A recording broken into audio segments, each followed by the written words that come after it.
Hernias have changed for 2023. Let's check out this question. As always, let's go to the answers first. 49594. Here it is. It's a child code. I can't do anything with it because I need to know what kind of code it is. So I have to go look at its mother code first, which is right here. So the first thing we need to know is this initial or repeat. This is initial if it was going to be 94, so let's check out our question. Our question does have the word initial in it twice, so perfect. These codes are divided by incarcerated or reductible. Incarcerated, reductible, incarcerated. So we just need to know if our hernia is either one of those. Let's go check it out.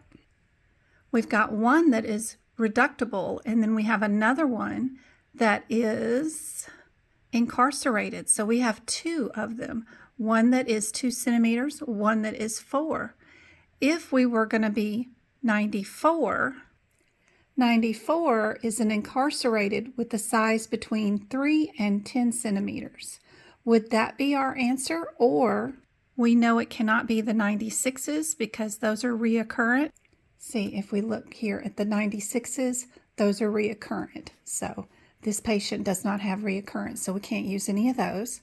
So if I look at our 91 code and our 94 code, 91 has our one hernia that is less than 3, and then our 94 is one that is between 3 and 10. Let's check out our question.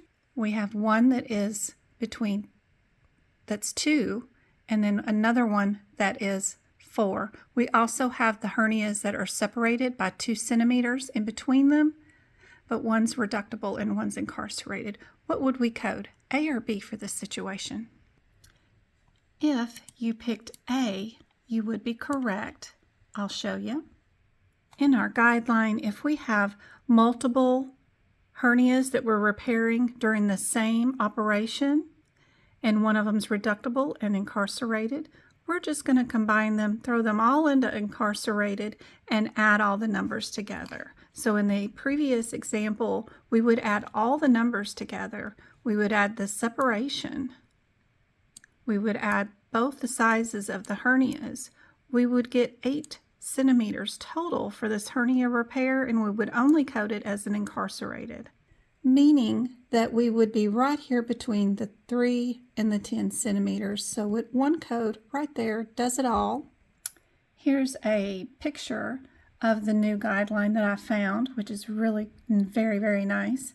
This one shows you how to measure for a single hernia. This one shows you how you would measure for multiple hernias. And what if they're separated by quite a bit of area? You would still do the total from the top of the first one to the bottom of the second one. I hope this is helpful. I hope this question that I wrote out for you is helpful and assists you in your 2023 CPC exam or AHIMA or NHA. My pictures are posted for free for you on my website at medicalcodingbyjen.com. There's a shared gallery up here at the very top. You just click on that and you can see some of these pictures that I have if you need more reference material.